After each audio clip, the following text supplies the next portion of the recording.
ఇక్కడ ఇంకో ఎవిడెన్స్ గా తీసుకోవాలంటే ఫాజిల్స్ FOSSILS మనం చూడండి పిక్చర్ లో చూపించాం డయాగ్రామ్ లో. మనం some species existed millions of years ago, but అందమైన విద్యార్థులు we not find them now. వాటిని చూడలేము మనం. అవి ఎక్స్టెంట్ అయిపోయి ఉండొచ్చు some, and some of them may be found in the form of fossils మాట. ఫాజిల్స్ రూపంలో మనకి కనబడి అన్నమాట. ఒక శిల్పాలు, ఒక శిలలు అంటాం చూసారా, అలా మాదిరిగా కొన్ని ఏళ్ల తరబడి కప్పుబడిపోయేవి అలాగా గట్టిగా అయిపోయి అలాగే ఉన్నాయన్నమాట. వాటిని త్రవ్వకాల్లో తీసి వాటిని జాగ్రత్తగా తీసి చూస్తారన్నమాట. For example dinosaurs biggest animals on the land అన్నమాట. ప్రజెంట్ లాంగ్ టైమ్ ఏవో కొన్ని వేల సంవత్సరాల క్రితం ఉన్నాయని అవి ఇప్పుడు ఎక్స్టెంట్ అయిపోయాయి. ది సైంటిస్ట్ గాట్ ఎవిడెన్స్ ఈ presence of dinosaurs like animals in the form of fossils రూపంలో ఉన్నాయని వారు కనిపెట్టారన్నమాట. ఈ ఫాజిల్స్ ఏంటంటే ఎవిడెన్స్ ఆఫ్ ఏన్షియంట్ లైఫ్ అన్నమాట, ఏన్షియంట్ హ్యాబిటేట్స్ అన్నమాట.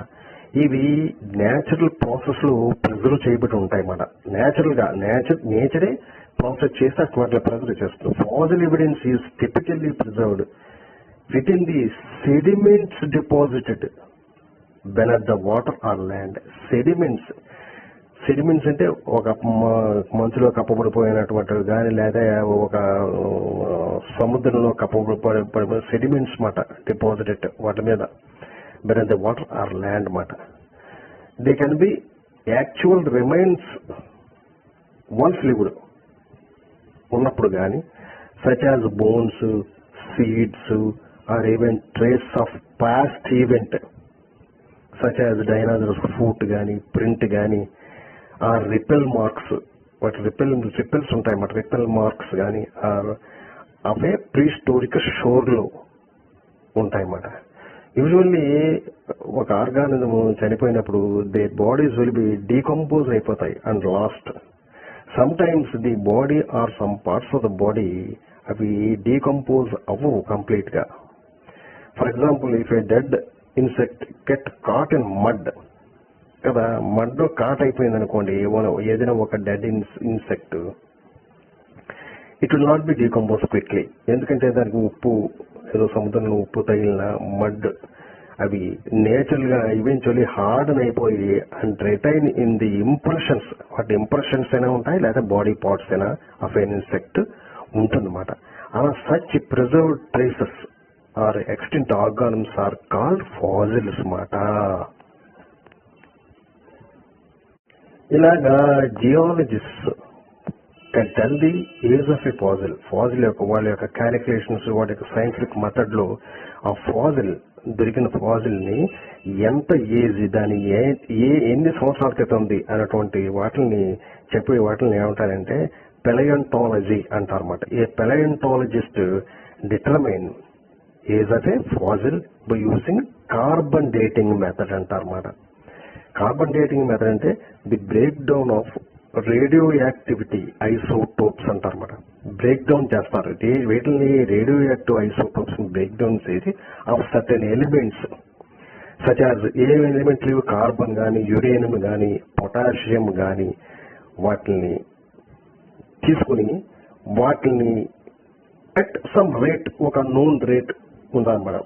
ఇది ఈ రేట్లో ఇది 1000 సంవత్సరాల క్రితం, ఈ రేట్లో ఇది 10,000 సంవత్సరాల క్రితం, అలా ఆ రేట్ ఉంటుందన్నమాట. కామన్ నోన్ రేట్ ఉంటుందన్నమాట. సో ఆ రేట్ని బట్టి అది ఆ ఫాజిల్ ఎంత కాలం వెనకాల కాలం ఉందో చెప్పగలమాట. So the age of rock or mineral containing isotopes can be calculated. Isotopes బట్టి కార్బన్ డేటింగ్ మెథడ్ బట్టి అవి ఎంత వెనకకి చెందిన కాలం చెందినవి అనేటువంటి దాన్ని వారు నిర్ణయిస్తారన్నమాట.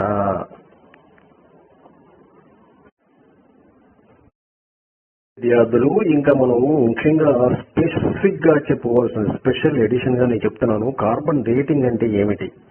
ఈ కార్బన్ డేటింగ్ అంటే ఏమిటంటే మనం సాధారణంగా పేపర్లోను వాటిలోనూ చూస్తూ ఉంటాం. ఇక్కడ ఒక అస్థిపంజరం దొరికింది, అది చాలా కాలం నాటిది, కొన్ని వేల సంవత్సరాల క్రిందట దొరికి అయి ఉంటుంది అని, లేదా ఒక డైనోసరస్ ఎముకలు దొరికాయి ఇవి చాలా కాలం నాటివి, లేదా ఒక మమ్మీ అనేటువంటిది సాధారణంగా దొరికింది ఇది కొన్ని వేల సంవత్సరాల క్రితంది అని ఎలా చెప్పగలుగుతున్నారు?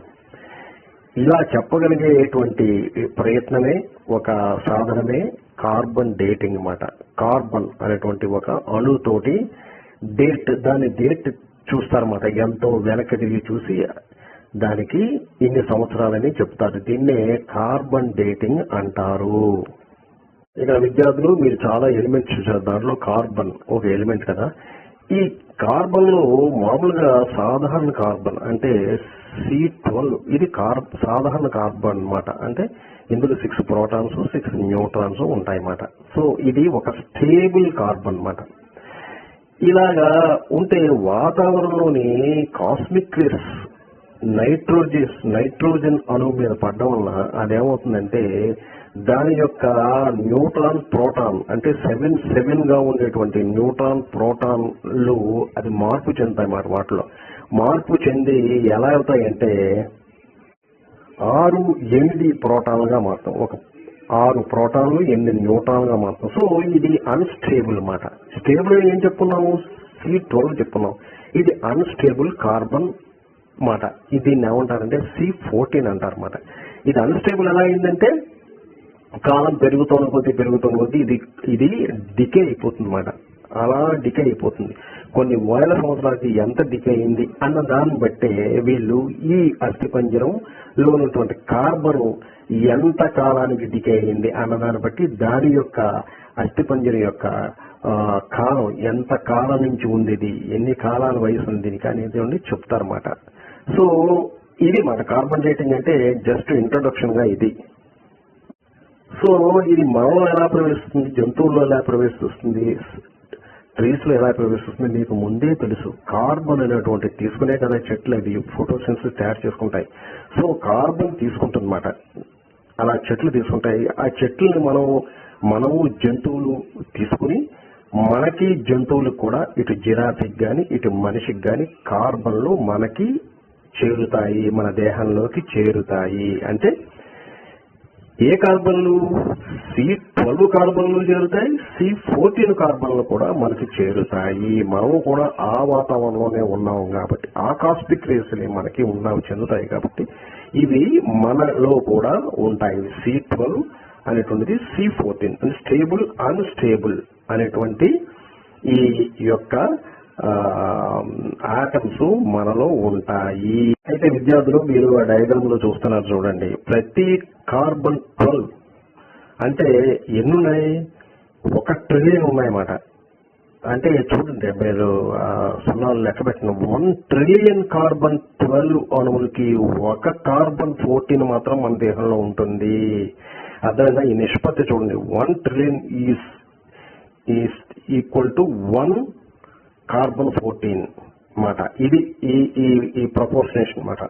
ఇలాగా వాతావరణంలో మనిషికి గాని అలాగే జిరాఫీకి గాని జంతువుకి గాని అలా చెట్లకు గాని ఏదైనా సరే బ్రతుకున్న జీవికి ఈ ప్రపోర్షనేట్ లోనే కార్బన్ C12 అంటే C12 కార్బన్ C14 ఉంటాయి మాట.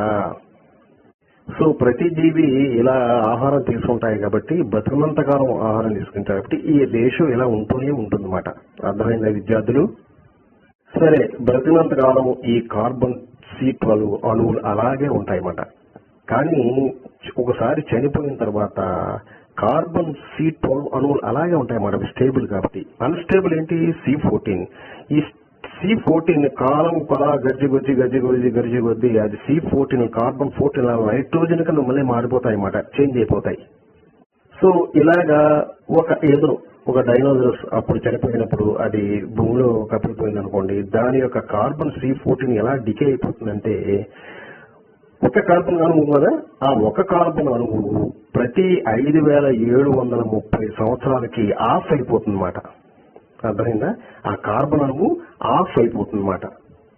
దీనినే మనం ఏమంటామంటే సైంటిఫిక్ మెథడ్ గా ఆఫ్ లైఫ్ అని అంటారన్నమాట. ఇక్కడ చూడండి, మనకి లాజిక్ గా కార్బన్ ఆఫ్ పడిపోయింది కదా, కార్బన్ ఆఫ్ గానే ఉందనుకో దాని లైఫ్ ఎంత 5730 సంవత్సరాలని అర్థం. అర్థమైన విద్యార్థులు లాజిక్ గా ఉదాహరణ మనం చెప్పుకున్నాం. ఒక జీవి మరణించే నాటికి దాని యొక్క తెలుసు అనుకోండి, మరణించే నాటికి దాని యొక్క శరీరంలో కార్బన్ C14 1000 ఉన్నాయనుకుందాం. ఓకే, సరే 5730 మనం చెప్పుకున్నాం కదా ఇయర్స్ హాఫ్ లైఫ్ మాట. అయ్యేసరికి అది C12 అలాగే ఉంటాయి మీకు, కానీ C14 ఏమవుతాయంటే 1000 నుంచి 500 అయిపోతాయి అన్నమాట. అర్థమైందా? 500 యూనిట్లకు పడిపోతాయి అన్నమాట. ఎప్పుడు 5730 సంవత్సరాల తర్వాత అన్నమాట. ఓకే, అర్థం ఏంటి? ఈ 500 C14లు నైట్రోజన్ల కింద మారిపోతూ ఉంటాయి అన్నమాట. అలా ఇంకో 5730 ఇయర్స్ తర్వాత మళ్ళీ ఇంకో హాఫ్ లైఫ్ మాట. ఈ 500 హాఫ్ లైఫ్ కదా, మళ్ళీ అది C12 అలాగే ఉంటాయి. బట్ C14 ఏమైతాయంటే ఈ 500 కార్బన్ C14లో మళ్ళీ ఆఫ్ అయిపోతాయి అన్నమాట. అంటే 5730 సంవత్సరాలు గడిచిపోయాయి కదా, 250 నైట్రోజస్ C14 కింద మారిపోతూ ఉంటాయి అన్నమాట. అర్థమైన విద్యార్థులు, ఇలా మరణించిన దొరికినటువంటి శిథిలాలు యొక్క దేనికైనా సరే, హ్యూమన్ కానీ, ట్రీ కానీ, జంతువులు కానీ, ఎన్ని C12 నిష్పత్తులు C14లు అదే ఉన్నాయో అని దాన్ని బట్టి డేట్ ని వాళ్ళు ఫిక్స్ చేస్తారన్నమాట. అర్థమైన విద్యార్థులు, ఇలాగా ఆ లభించినటువంటి శిథిలావస్థలో జీవి కానీ, చెట్టు కానీ, మనిషి కానీ ఎన్ని సంవత్సరాల క్రితం వారు చనిపోయారు, ఎన్ని సంవత్సరాలు అయిపోయింది ఇది దొరికి అనేటువంటి దాన్ని వారు గ్రహించగలుగుతారు అన్నమాట. దీన్ని కార్బన్ డేటింగ్ మెథడ్ అని కూడా అంటారన్నమాట. ఈ కార్బన్ డేటింగ్ ని మనం తీసుకుని సుమారుగా 60,000 సంవత్సరాలు, అంటే ఇంచుమించుగా 10 times మాట, ఆల్మోస్ట్ 12 to 13 times మనకి కార్బన్ డేటింగ్ ని మనం లెక్క కట్టవచ్చు. 60,000 కదా, హాఫ్ ఎంత 5730. సో 60,000 అంటే ఆల్మోస్ట్ గా 11 to 13 years 13 times మన కార్బన్ డేటింగ్ ని చూసుకుని 60,000 సంవత్సరాల వరకు మనం ఆ శిథిలావస్థ యొక్క ఎంత ఎప్పుడు అది అలా అయిపోయిందో దాన్ని లెక్కించవచ్చు అన్నమాట. ఎప్పుడు చనిపోయిందో లెక్కించవచ్చు అన్నమాట. ఒకవేళ కానీ ఇంకా ఎక్కువ కాలం అయింది అనుకుంది చనిపోయి ఆ శిథిలావస్థలో ఉండేది, ఇది కాక ఇంకో ఎలిమెంట్ అన్నమాట. ఇంకా ఎలిమెంట్ ఏమైనా హాఫ్ లైఫ్ ఎక్కువ ఉన్నాయా లేదా, అంతే కదా. హాఫ్ లైఫ్ 5730 అనుకున్నాం, అలా కాకుండా ఇంకో ఎలిమెంట్ 7,000 కానీ, 10,000 కానీ, 20,000 కానీ, 30,000 కానీ, 60,000 కానీ ఏమైనా ఉందనుకో, ఆ ఎలిమెంట్ ని తీసుకుని దాన్ని బట్టి వాళ్ళు లెక్క డేటింగ్ చేస్తూ ఉంటారు అన్నమాట. అర్థమైందా విద్యార్థులు? ఇలా మనం కార్బన్ 14 5730 సంవత్సరాలు అనుకున్నాం కదా మనం, దాని డిక్లేర్ అయిపోవడం. అలాగే ప్లూటోనియం తీసుకుంటే ప్లూటోనియం 239 అట, అది 24,110 ఇయర్స్ అవుతాయి మేడం, దాని హాఫ్ లైఫ్ తీసుకుంటే. అర్థమైందా? అలాగే యురేనియం 235 తీసుకుంటే 70 కోట్ల ఇయర్స్ ని కూడా మనం లెక్కలో కట్టచ్చమాట. హాఫ్ ఇయర్ 70,000 కోట్లు. ఇలాగ మనం ఎంత పాతకాలందైన శిథిలావస్థలో దొరికిన దాని యొక్క కార్బన్ డేటింగ్ మెథడ్ వల్ల దానికి ఎప్పుడు ఎన్ని సంవత్సరాలు అయింది అది చనిపోయి, ఎన్ని సంవత్సరాల క్రితం ఉంది అది అనేటువంటిది మనం ఉదాహరణగా మనం చెప్పవచ్చు. కరెక్ట్ గా దాని యొక్క లైఫ్ టైం ఎంత ఉంది అనేటువంటి దాని గురించి మనం చెప్పవచ్చు. దీన్నే కార్బన్ డేటింగ్ మెథడ్ అంటారు. ఇక్కడ విద్యార్థులు మీరు కొంచెం వెనక్కి వెళ్ళాలి. ఓకే, ఈ యాటమ్స్ గురించి వాటి కార్బన్ 12 అనుకున్నాం కదా, అండ్ కార్బన్ 14 ఇవి isotopes of the elements of carbon మాట. వివిధ రకాలు కాంబినేషన్ లో ఉన్నటువంటి ఐసోటోప్స్ ఏంటంటే ఇన్స్టెబిలిటీ అండ్ స్టెబిలిటీ కార్బన్స్ మాట. కార్బన్ 12 స్టెబిలిటీగా ఉంటుందన్నమాట. అంటే ఏంటంటే 6 ప్రోటాన్స్ 6 న్యూట్రాన్స్ ఉంటాయన్నమాట దానికి. సో స్టెబిలిటీ ఉంటుందన్నమాట. ఈ కార్బన్ 14 ఐసోటోప్ ఏంటంటే ఇది కొన్ని మార్పులు చెంది నైట్రోజన్ దీనిలో ప్రవేశించి కొన్ని మార్పులు చెంది అది ఏమవుతుందంటే 6 ప్రోటాన్స్ 8 న్యూట్రాన్స్ కింద మారిపోతుంది అన్నమాట. ఐసోటోప్ అన్నమాట అది. సో ఇది ఇన్స్టేబుల్ ఆటమ్ అన్నమాట. ఇది carbon 12 stable atom, carbon 14 instable atom అన్నమాట.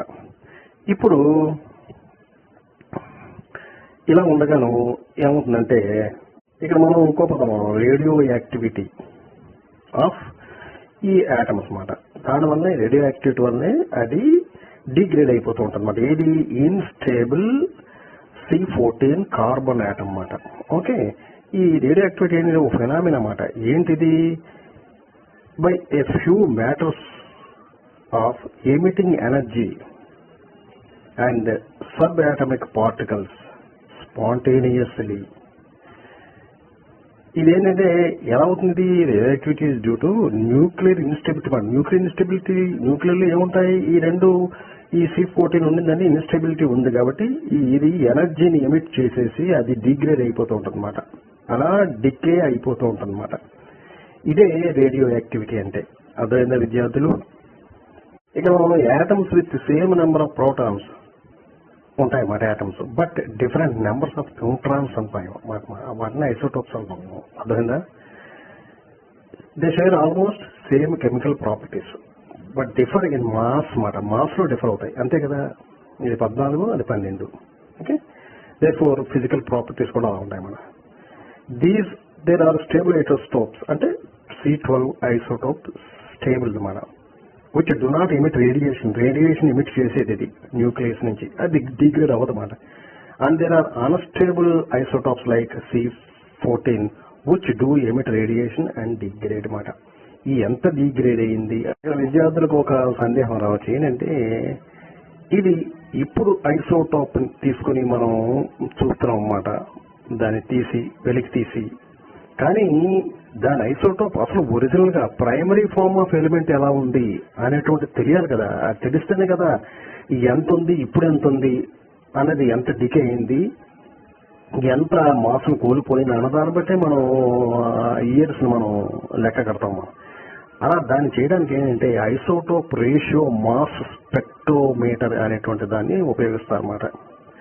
అది ఈ ఇనార్గానిక్ ఆర్గానిక్ శాంపిల్స్ ని తీసుకుని చూస్తున్నమాట. ఐసోటాప్ ఎలిమెంట్స్ అంటే జనరల్ గా ఇవి ఒకలాగే ఉంటాయి, ఆల్మోస్ట్ గా same number of protons and electrons but a different number of neutrons అన్నమాట than the primary form of element. అది దాన్ని బట్టి వాళ్ళు ఈ మాస్ స్పెక్ట్రోమీటర్ ద్వారా ఆ యూనిట్ ని తెలుసుకుని అది ఇప్పుడు ఎంత ఉంది అనే దాన్ని బట్టి వారు ఈ ఇయర్స్ ఎంత అయింది అనేటువంటి దాన్ని వాళ్ళు ఈ డేటింగ్, కార్బన్ డేటింగ్ మెథడ్ ద్వారా తెలుసుకుంటారు.